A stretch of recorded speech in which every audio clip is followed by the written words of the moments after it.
یہ منبر رسول ہے، اگر اس پر حق بیان کیا جائے تو، کیونکہ 1400 سال پہلے یزید کے دربار میں سید سجاد نے یہ دو ٹوک فیصلہ فرما دیا تھا۔ یزید سے مخاطب ہو کر میرے مولا نے فرمایا تھا، یزید کیا مجھے بھی اجازت ہے کہ میں یہ لکڑی کے تختے پر کوئی گفتگو کر سکوں؟ اسے بتانا چاہتے تھے کہ جس سے باطل بیان ہو وہ منبر نہیں ہوتا، جس سے حق اور سچ بیان ہو وہ منبر ہوتا ہے۔ اور یہ خطیب کی ذمہ داری ہے کہ اس کی گفتگو اتنی جچی تلی ہوئی ہو کہ جو صاحبان آئے ہوئے ہیں ان میں سے کسی کی دل آزاری نہ ہو۔ آپ سوشل میڈیا پہ اے روز ان دنوں میں دیکھ رہے ہیں کہ ہر مذہب میں کوئی نہ کوئی ایسے افراد ہوتے ہیں جو اشتعال انگیز تقریریں کرتے ہیں، اس انداز میں گفتگو کرتے ہیں کہ دوسروں کا دل دکھے، ایسے اشارے اور نکتے لگاتے ہیں کہ جس کی وجہ سے جو بندہ مجلس حسین میں آنا چاہتا ہے وہ رک جاتا ہے۔ خطیب کو ایسا کردار ادا کرنا چاہیے کہ جو ایک دفعہ سن کے جائے وہ بار بار آئے کہ امام بارگاہ ایسی جگہ ہے، مجلس حسین ایسی جگہ ہے جہاں سے بس ہدایت ملتی ہے۔ اور ہمارے ائمہ بھی ہم سے یہی چاہتے ہیں۔ ہمارے ائمہ نے ساری زندگی یہی کام کیا ہے، اور میں نے آج سرنامہ کلام بھی اللہ کی اسی آیت کو دیا ہے، انما یخشی اللہ من عبادہ العلماء، کہ اللہ کی اس دھرتی اور کائنات میں اگر کوئی خوف خدا رکھتا ہے تو وہ بس علماء ہے۔ اور پیغمبر نے بھی ارشاد فرمایا ہے، العلماء ورثۃ الانبیاء، علماء انبیاء کے وارث۔ تبلیغ کرنا انبیاء کا کام ہے، اور جو ذمہ داری پیغمبر نے علماء پہ ڈالی ہے وہ ذمہ داری بہت اہم ہے، وہ منصب بہت اونچا ہے۔ اور ایک مقام پر یہ بھی ارشاد فرمایا ہے کہ میری امت کے علماء بنی اسرائیل کے انبیاء سے افضل ہیں، کیونکہ ان میں سے کچھ اپنی ذات کے نبی تھے، کچھ اپنی فیملی کے لیے نبی تھے، کچھ اپنے خاندان کے لیے تھے، کچھ اپنے قبیلے کے لیے تھے، کچھ اپنے علاقے کے لیے تھے۔ عالمین کی ذمہ داری کسی پر نہیں تھی، سابقہ اولی العزم رسول نبی عالمین کی ذمہ داری کسی پر نہیں تھی۔ اور اس امت میں جو مرجع ہے، جو فقیہ اہل بیت ہے، وہ پوری انسانیت کے لیے رہبر و رہنما ہے۔ کیوں؟ اس کی ذمہ داری پوری انسانیت ہے۔ کسی بھی فرقے کے ساتھ تعلق رکھتا ہے، عالم، مجتہد، فقیہ، ان سب کے لیے رہبر و رہنما ہے۔ اور ایسا نہیں ہے کہ ہم ایسے علماء کے پیچھے چل پڑے ہیں، ارشادات ہیں ہمارے آئمہ کے، فرمایا من کان من الفقہائے سائلا لنفسہ محافظا لدینہ مطیعا لامر مولا مخالفا لہوا فللعوام ان یقلدوہ۔ فقہا میں سے جو دین کی حفاظت کرنے والا، ہوائے نفس کا مخالف، اپنے مولا کے امر کا تابعدار ہو اور دین کی پاسداری کرنے والا ہو، قرآن اور سنت کو سمجھنے والا ہو، فَلِلْعَوَامِ أَن يُقَلِّدُوهُ، عوام کو چاہیے کہ اس کی تقلید کریں۔ درود پڑھیں بابا دے۔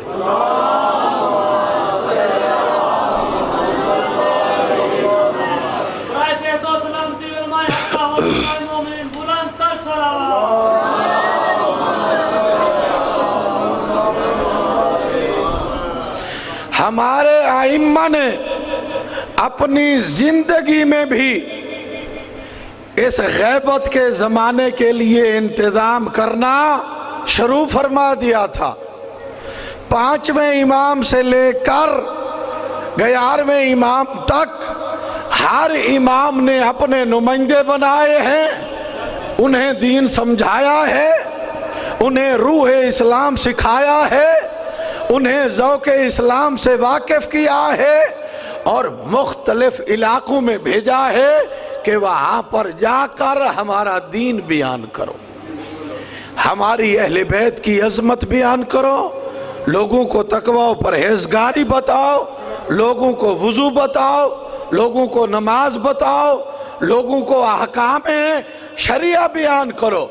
اور پھر ہمارے علماء کی سرپرستی ہمیشہ ہمارے ائمہ نے کی ہے۔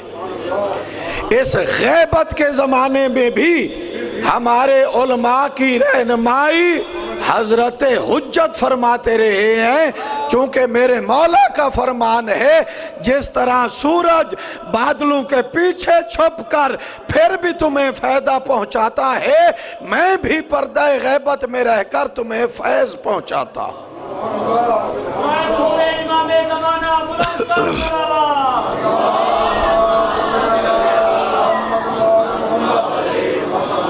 یہ امام کا فائض ہے کہ آج ہمارے سانسوں کی ڈوری چل رہی ہے۔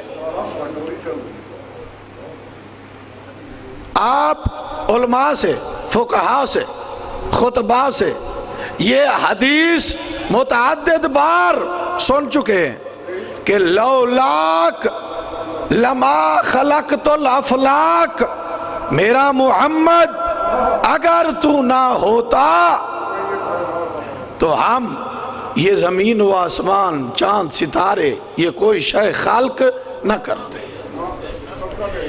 علی رضا جعفری صاحب نے انتظام کیا ہے مجلس کا، سپیکر لگایا، ممبر لگایا، قالین بچھایا ہے، آپ کو دعوت دی ہے، لائٹیں چراغاں کی ہیں، مکمل اہتمام کیا ہے۔ جوں ہی مجلس ختم ہوگی یہ کہیں گے کہ جلدی کرو، لائٹیں بند کرو، اے سی بند کرو، سپیکر بند کرو، ممبر سیٹ پہ کرو۔ اللہ نے فرمایا ہے کہ لولاک لما خلقت الافلاک، کہ اے محمد اگر تو نہ ہوتا تو ہم افلاک کو خلق ہی نہ کرتے۔ یعنی پوری کائنات جس کے لیے بنائی گئی تھی وہ تھے محمد، اور محمد آئے اور ظاہری دنیا سے چلے گئے۔ اب جب مجلس ختم ہوئی ہے، بانی سارے انتظامات ختم کر دیتا ہے کہ مجلس ختم ہو گئی ہے، عنوان ختم ہو گیا ہے، مالک محمد تو دنیا سے چلا گیا ہے، اس زمین و آسمان کو ختم کیوں نہیں کر دیتا؟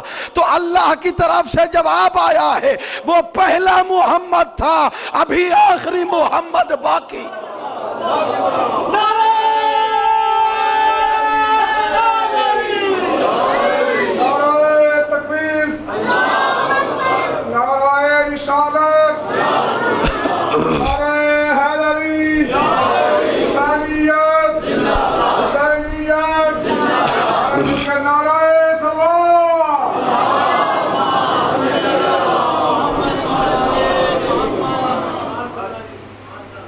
ابھی آخری محمد باقی ہے. ہم نے محمد کے لیے بنایا تھا نا, اسی لیے پیغمبر نے ارشاد فرمایا تھا اولنا محمد, آخرنا محمد, اوسطنا محمد, کلنا محمد, تاکہ کل کو کوئی یہ نہ کہے کہ لما خلقت الافلاک کا مصداق, زمین و آسمان کا جس کے لیے بنایا گیا ہے وہ تو محمد تھے, وہ تو دنیا سے جا چکے, اب یہ کائنات ختم کیوں نہیں ہو جاتی. یہی وجہ ہے کہ ہر جمعہ کے خطیب پہ آپ سنتے رہتے ہیں یہ جملہ ہے واب وجود ہی ثابت الارض والسماء واب یمن ہی روز کل ورا. ابھی وہ محمد باقی ہے جس کی وجہ سے آسمان بھی قائم ہے, زمین بھی ہے, اور جس کے صدقے میں کائنات کھا بھی رہی.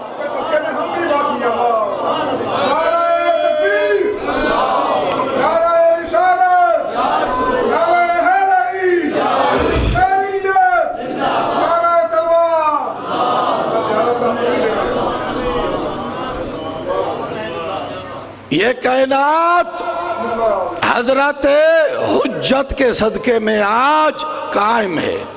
یہ وقت کا محمد ہے, اور اسی وقت کے محمد نے ہمیں حکم دیا ہے کہ ہم تمہارے سامنے نہیں ہے, بالمشافہ آپ ہم سے ملاقات نہیں کر سکتے, مسائل نہیں پوچھ سکتے, لہذا جو ہماری روایات کے راوی ہیں وہ عادل ہوں, وہ عالم ہوں, وہ عاقل ہوں, دین میں خیانت کرنے والے نہ ہوں, تو جو بات وہ ہماری طرف سے کہیں وہ علماء ہماری طرف سے تم پر حجت ہے, اور ہم اہل بیت اللہ کی طرف سے ان پر حجت ہے.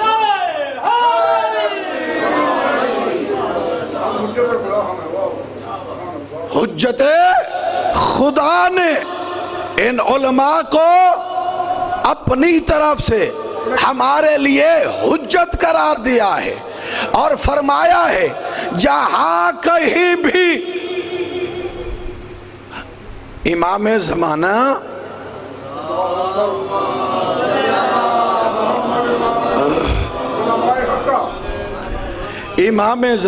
اجل اللہ تعالی فرجہ الشریف کہ ہم ظہور کی دعا مانگتے ہیں, حضور کی دعا نہیں مانگتے.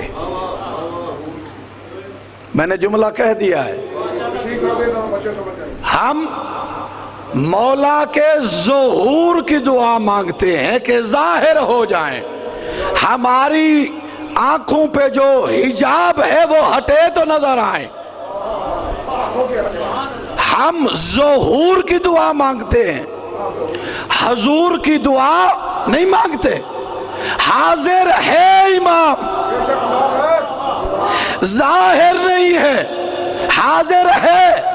یہی وجہ ہے کہ جب حضرت حجت آئیں گے تو کافی سارے کہیں گے کہ ان کو میں دنیا میں ظاہری زندگی میں دیکھ چکا ہوں. ہم ظہور کی دعا مانگتے ہیں, حضور کی دعا نہیں مانگتے. امام حاضر ہے, امام ہمارے اعمال سے بھی واقف ہے, امام ہمیں اٹھتا بیٹھتا جس وقت چاہیں جس حالت میں چاہیں دیکھنا چاہیں دیکھ سکتے ہیں. چونکہ امام کے لیے مشرق مغرب شمال جنوب دیواریں کوئی حجاب نہیں رکھتی. امام حاضر ہے, امام ظاہر نہیں ہے. ہم ظہور کی دعا مانگتے ہیں تاکہ ہمارے گناہوں کی وجہ سے, ہمارے اپنے کردار کی وجہ سے اگر ہمیں وقت کا امام نہیں مل رہا, اگر وہ تشریف نہیں لا رہے, تو شاید ڈھیر سارے اسباب میں سے ایک سبب یہ بھی ہو کہ ہم نے ان کے لیے میدان تیار ہی نہیں کیا، ہم نے امام کا راستہ ہموار کیا ہی نہیں۔ بہت بڑے صحابی ہیں، 3 ائمہ کے صحابی ہیں، علی ابن مہدیار، امام علی نقی علیہ السلام، امام حسن عسکری علیہ السلام اور حضرت حجت خدا، 3 اماموں کا دور اس نے دیکھا ہے۔ اور یہ ان اصحاب میں سے ہے جن کو 11ویں تاجدار ولایت نے اپنے گھر میں بلا کر حضرت حجت سے ملاقات کرائی تھی، بتایا تھا کہ ہمارے بعد یہ وقت کا حجت خدا ہے۔ اتنی بڑی منزلت والا بندہ ہے، اتنا بڑا عظیم صحابی۔ یہ خود روایت کرتے ہیں کہ امام تو ہر سال، چونکہ امام کو اس نے دیکھا ہوا تھا، امام ہر سال حج پہ آتے ہیں لیکن امام ہم سے ملاقات نہیں کرتے۔ 3 سال مسلسل حج پہ جاتا رہا ہے کہ مولا سے ملاقات ہو جائے، مگر اس کی ملاقات نہیں ہوئی۔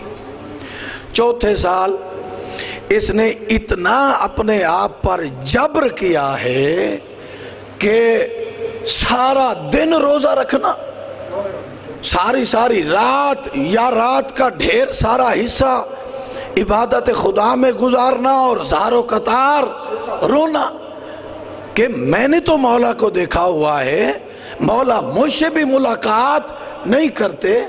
حج پہ گیا ہے، دوران طواف ایک مشبہ شکل نوجوان سے ملا، اس سے پوچھتا ہے انت علی ابن مہدیار، کیا تیرا نام علی ابن مہدیار ہے؟ کہا جی میرا نام ہے۔ کہا مولا سے ملاقات کے لیے بہت تڑپتا ہے، وقت کے امام نے تجھے یاد کیا ہے۔ درود بھیجیے بابا دے بلا۔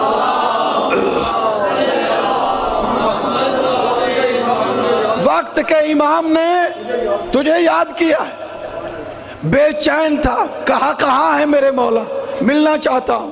نوجوان نے اپنے ساتھ لیا، مقام منا کے قریب ہی میرے مولا کا خیمہ لگا ہوا تھا۔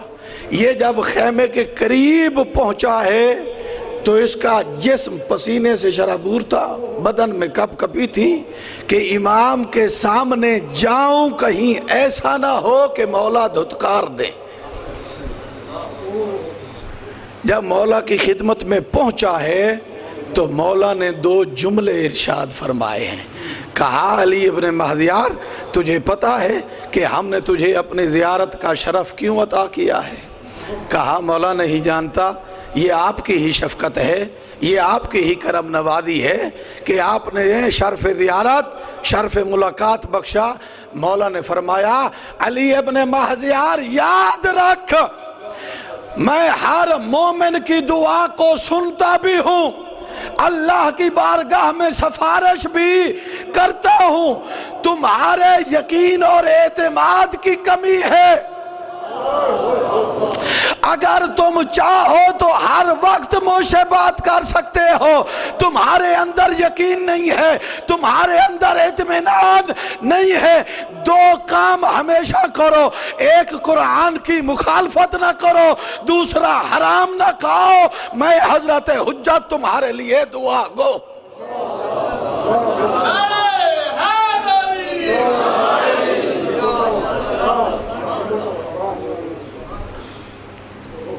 آپ کو یاد ہوگا بحرین والا واقعہ، اناروں پہ نام لکھا ہوا، تو اس میں جناب عیسیٰ جو اس وقت کے بہت بڑے عالم دین تھے، 3 دن کا ٹائم لیا، مصلی عبادت بچھایا، زارو قطار روتے رہے، دعائیں مانگتے رہے، مولا سے ملاقات نہ ہوئی۔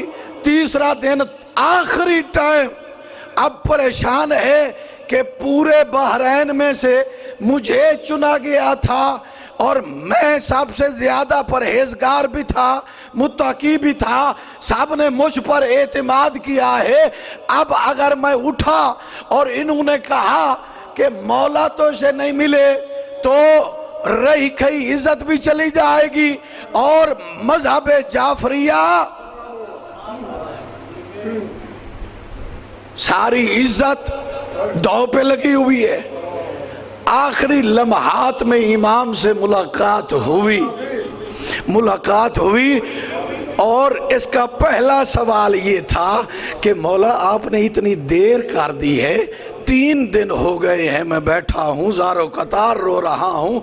مولا نے بہت عظیم جواب دیا۔ مولا نے فرمایا 3 دن کا ٹائم میں نے کہا تھا،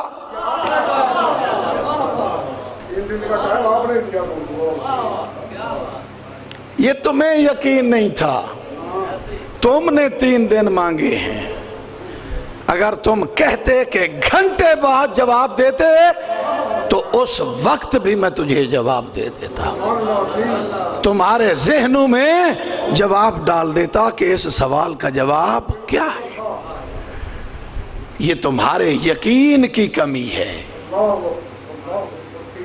ہم امام سے ملاقات کے لیے تڑپتے نہیں ہیں، ہم راہ ہموار کرنے کے لیے تیار نہیں ہیں، اور جنہوں نے راہ ہموار بھی کی ہے، جن کے دل میں تڑپ بھی ہے، وہ آج بھی جب مشکلات میں پھنس جائے تو خمینی بت شکن جیسا بندہ خاک شفا پر اپنے رخسارے کو رگڑ رگڑ کر روتا بھی ہے، حضرت حجت سے دعا بھی مانگتا ہے، اور مولا رہنمائی بھی فرماتے۔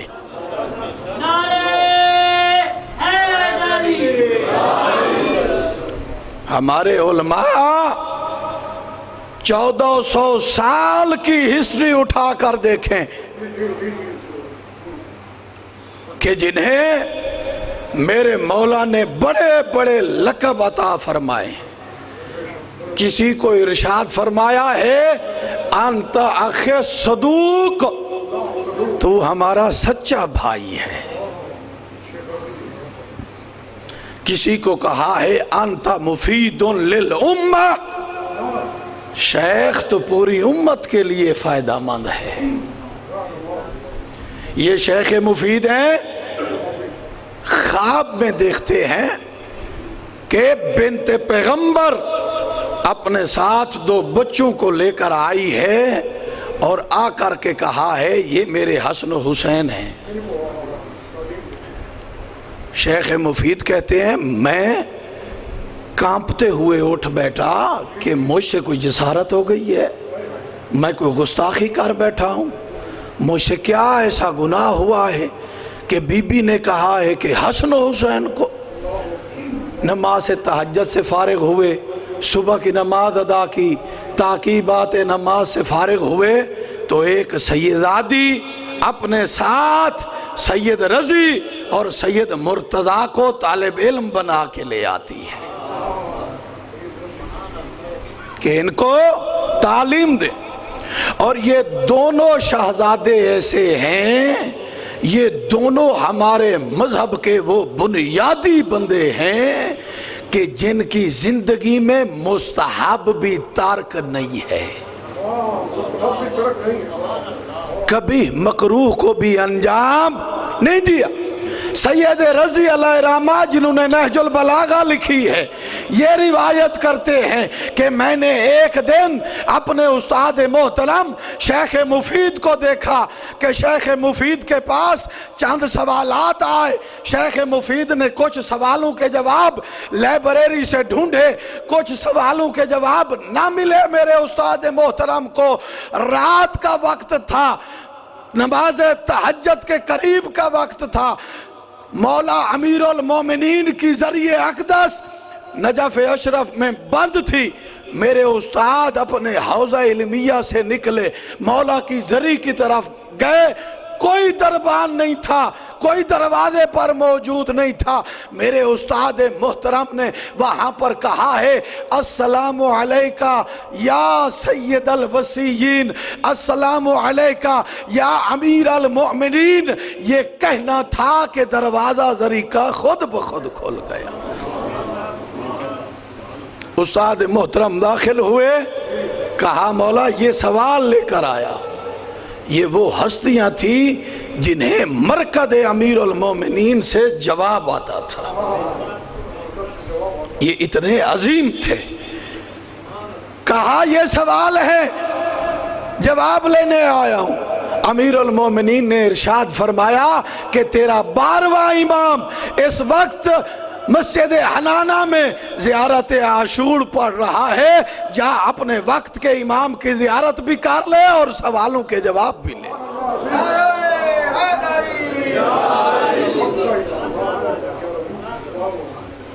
صاحبان، اس دین پہ بڑا خرچ ہوا ہے۔ آج جنہیں عقیدے کی تعریف ہی نہیں آتی، حسن عمل جانتے ہی نہیں ہیں، کسی حوزہ علمیہ سے تقوی و پرہیزگاری یا علمی سرٹیفکیٹ نہیں ہے، منبر پر بیٹھتا ہے تو علماء کے خلاف زبان درازی کرتا ہے۔ تجھے کیا پتا کہ اس دین پر علماء نے کتنی قربانیاں دی ہیں؟ آج بھی تیرے مذہب کی جو سب سے عظیم کتاب حوزات علمیہ میں پڑھائی جاتی ہے، لمع دمشقیہ، یہ دمشق کے قید خانے میں لکھی گئی ہے اور فقط 7 دن میں لکھی گئی ہے، اور اس کے لکھنے والا جس کو شہید اول کے نام سے ہم جانتے ہیں، اگر اس کی تاریخ پڑھ لیں تو انسان کو پتہ چلے کہ علم اور عالم کسے کہتے ہیں۔ یہ وہ بندہ ہے کہ جس کی دونوں ٹانگوں میں رسیاں ڈال کر ایک اونٹ کو دائیں اور دوسرے کو بائیں بھگا دیا گیا، اس کے 2 حصے ہو گئے۔ ان 2 حصوں سے پہلے اس نے ایک ٹھیکری پہ لکھا تھا، یا مالک و یا خالق اللہم انی عبدک، میرا پروردگار، میرا مالک، میرا خالق، میں تیرا حقیر سا بندہ ہوں، مجھے بتا میں وہ کتاب ان کے حوالے کر دوں یا اپنی جان قربان کر دوں؟ تو اللہ کی طرف سے ہاتف غیبی سے آواز آئی، انکا عبدی فصبر، تو حقیقت میں ہمارا بندہ ہے، صبر کر۔ اپنی زندگی کی بازی کھیل جا، مگر جو تو نے فکر پہنچائی ہے اس کو قیامت تک رہنا ہے۔ منبر پہ ایسے ہوچے لوگ آ گئے ہیں جنہیں منبر کے تقدس کا بھی پتہ نہیں ہے،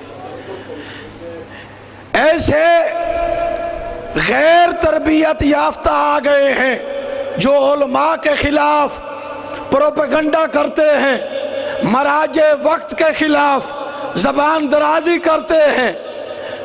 آج بھی اگر کوئی مرجع وقت جیسے طاغوت دنیا ڈرتا ہے تو وہ میرے امام زمانہ کا چھوٹا سا سپاہی ہے، خامنائی۔ آپ دیکھ نہیں رہے پوری دنیا کے حالات آپ کے سامنے نہیں ہے کہ یہود و نصارہ کے ساتھ دوستیاں کی جا رہی ہیں، ان کو اپنا ولی و سرپرست بنایا جا رہا ہے۔ آج بھی اگر عالم اسلام کو مضبوطی سے تحفظ دیا ہوا ہے تو وہ مراجع وقت ہیں۔ کسی بھی مذہب کی پہچان روزہ خوان نہیں ہوتے، ذاکر نہیں ہوتے۔ اپنی تاریخ اٹھا کر دیکھ، 100 سال پہلے تیرے نام کا وجود ہی نہیں تھا۔ کسی بھی مذہب کی بنیاد علماء ہوتے ہیں، مدارس ہوتے ہیں، لائبریریاں ہوتی ہیں۔ اگر کسی قوم کا آپ نے تجزیہ کرنا ہے کہ وہ علمی لحاظ سے کتنی مضبوط ہے تو ان کی لائبریریوں کو دیکھ، ان کے کتب خانے کو دیکھ کہ یہ لوگ کس طرح دین کی حفاظت کر رہے ہیں۔ تجھے روکنے والا کوئی نہیں ہے۔ ہمارے مجمع میں بھی افسوس، صد افسوس ہے، جو جیسا بھی آ کے پڑھ کے چلا جاتا ہے۔ کیا ہماری ذمہ داری نہیں ہے؟ کیا ابو ذر غفاری نے ایسا نہیں کیا؟ جب مسجد نبوی میں آیا ہے تو یہ حدیث پڑھی جا رہی تھی کہ جو عکا کے وصل مکہ میں کھائے، اگر ایک پیاز کھائے تو اسے ایک بلش جنت ملے گی، دو کھائے تو اسے دو بلش جنت ملے گی۔ ابو ذر غفاری نے کہا یہ حدیث پیغمبر سے تو میں نے نہیں سنی، یہ حدیث کہاں سے آ گئی ہے؟ خلیفہ وقت کے پاس گئے ہیں، کہا کیا تو نے یہ حدیث سنی تھی؟ ابھی پیغمبر کو دن ہی کتنا گزرے ہیں، پیغمبر پہ تہمت لگانا شروع کر دی ہے۔ آج منبر پہ برملا ہمارے ائمہ کی توہین کی جا رہی ہے، ہمارے علماء اور مراجع کی توہین کی جا رہی ہے، اور ہم سب اس طرح بیٹھے ہوئے ہوتے ہیں۔ ہمیں پرواہ ہی نہیں ہوتی کہ کون کیا کہہ رہا ہے۔ قوم کو کھلونا بنا کے رکھ دیا ہے، قوم کی ستم ظریفی یہی ہے، اور جو قوم حق گوئی کو چھوڑ دے وہ بے راہ روی کا شکار ہو جاتی ہے۔ تمہیں کیا پتا کہ اس دین پہ خرچ کتنا ہوا ہے؟ اگر خرچ پوچھنا ہے تو اس مظلوم سے پوچھ جو عاشور کے دن میدان کربلا میں زخموں سے چور چور ہے، تلواروں کے زخم، نیزوں کے زخم، بھالوں کے زخم، جس کو کچھ نہیں ملتا پتھر مارتا ہے غریب کو، جس کو پتھر بھی نہیں ملتا وہ غریب کے ریت پہ، غریب کے زخموں پہ ریت کو چھڑکتا ہے۔ اس غریب سے پوچھ جو نینوا میں بیٹھ کر یہ کہہ رہا ہے حال من ناصر ینصرنا، کوئی ہے جو ہماری مدد کرے؟ کوئی ہے حال من ذابن یذب عن حرم رسول اللہ؟ کوئی ہے جو شریکت الحسین کے پردے کی حفاظت فرمائے؟ کوئی ہے جو زینب عالیہ کی چادر کی حفاظت فرمائے؟ عزادارو، یہ استغاثہ سنا میرے مولا کے شش ماہ اصغر نے، جھولا چھوڑا، جناب فضل مظلوم کربلا کو بلایا، میرے مولا آئے، کہا کیوں بلایا ہے؟ کہا تیرا استغاثہ سن کر تیرا ننھا شش ماہ اصغر جھولا چھوڑ دیا ہے، کوہنیوں کے بل میدان کی طرف چل رہا ہے کہ میں بابا کی مدد کرنے کے لیے جاتا ہوں۔ میرے بابا سے کہو اکبر کے قاتلوں سے مدد نہ مانگ، او قاسم کے لاشے کو تقسیم کرنے والوں سے مدد نہ مانگ، او چچا عباس کے بازو قلم کرنے والوں سے مدد نہ مانگ، او میں چھوٹا سہی مگر تیرا فوجی ہوں، مگر تیرا سپاہی ہوں۔ میرے مولا نے اصغر کو اٹھایا، لے آئے میدان فوج اشقیاء میں، فوج اشقیاء کی طرف دیکھا، کہا ظالمو تمہاری اگر دشمنی ہے تو مجھ غریب سے ہے، یہ میرا شش ماہ بچہ ہے، یہ اصغر ہے، یہ پیاسا ہے۔ انہوں نے کہا یہ پانی آپ مانگے تو ہم دیں گے۔ کہا بیٹا عیسیٰ کی طرح اپنے باپ کی گواہی دے، عیسیٰ نے مریم کی گواہی دی تھی، عیسیٰ کی طرح تو بھی اپنے باپ کی گواہی دے۔ بس معصوم سے لب ہلے، جیسے العطش کی آواز آئی، مقتل کی روایات میں یہی لکھا ہے کہ 80,000 فوجی کے ہاتھ سے ہتھیار گر پڑے. کہا ظالمو کتنا پانی پیے گا؟ مانگ جو رہا ہے دے دو، ایسے دریا تو نہیں خشک ہو جائے گا. بچہ ہے پیاسا ہے، بچوں کے ساتھ کون دشمنی رکھتا ہے؟ بس اس نے دیکھا کہ فوج میں بغاوت ہو جائے گی. عمر سعد آیا حرملہ کے پاس، کہتا ہے حرملہ اقطع کلام الحسین، حسین کی کلام کو قطع کر. اس بدبخت نے وہ تیر مارا جو عموماً جنگوں میں حیوانوں کے لیے استعمال ہوتا تھا. ارے 3 نوکوں والا تیر مارا، اصغر کو تیر لگا. میرے مولا نے اصغر کی طرف دیکھا اور رو کر کہا کیف یتلذذ صبی، او میرا پیارا بچہ، او میرا پیارا بیٹا، او تو نے موت کے ذائقے کو کیسا محسوس کیا ہے؟ عزادارو اجرکم علی اللہ، کبیرہ کبیرہ گناہ معاف ہوتے ہیں. او حسین کے اصغر پر جی بھر کے رو لو. او حسین کی اماں تو شیرازی ہو، حسین کی ماں تمہاری مغفرت کی ضامن ہو. عزادارو بس آخری لمحہ مصائب کا یتلذذ کا لفظ عربی زبان میں مچھلی کی موت پہ استعمال ہوتا ہے. جب مچھلی کو پانی سے نکالا جائے اور زمین سے بلند ہوتی ہے پھر زمین پہ آ جاتی ہے، جب یہ طاقت ختم ہو جائے تو کبھی دائیں کروٹ لیتی ہے کبھی بائیں کروٹ لیتی ہے. جب یہ طاقت بھی ختم ہو جائے تو پانی کے لیے چھوٹا چھوٹا منہ کھولتی ہے. اور مظلوم کربلا فرما رہے ہیں یہ 3 حالتیں میرے اصغر پر طاری ہوئی. جب تیر لگا میرے ہاتھوں پہ بلند ہوتا تھا پھر میرے ہاتھوں پہ آ جاتا تھا. جب یہ طاقت ختم ہوئی تو کبھی دایاں رخسارا میرے سینے سے لگاتا تھا کبھی بایاں رخسارا. جب یہ طاقت بھی ختم ہوئی اور پانی کے لیے چھوٹا چھوٹا منہ کھولتا تھا. اجرکم علی اللہ. عزادارو مظلوم نے اصغر کے خون کو اپنے ہاتھوں پہ لیا، آسمان کی طرف پھینکنا چاہا.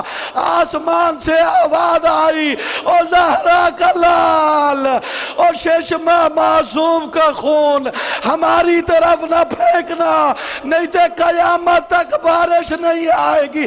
زمین پر پھینکنا چاہ. زمین رو کے عرض کرنے لگی او مولا اصغر کا خون میں زمین برداشت نہیں کر سکوں گی، قیامت تک انگوری نہ ہوگی. بس عزادارو اصغر کے خون کو مظلوم نے اپنی داڑھی پہ لگایا، آسمان کی طرف دیکھا، کہا مالک آدم سے لے کر آج تلک کوئی ایسا غریب دکھا، کوئی ایسا مظلوم دکھا اور جس نے اپنی داڑھی کو اپنے بیٹے کے خون کے ساتھ خضاب کیا. وَسَيَعْلَمُ الَّذِينَ ظَلَمُوا أَيَّ مُنْقَلِبٍ يَنْقَلِبُونَ.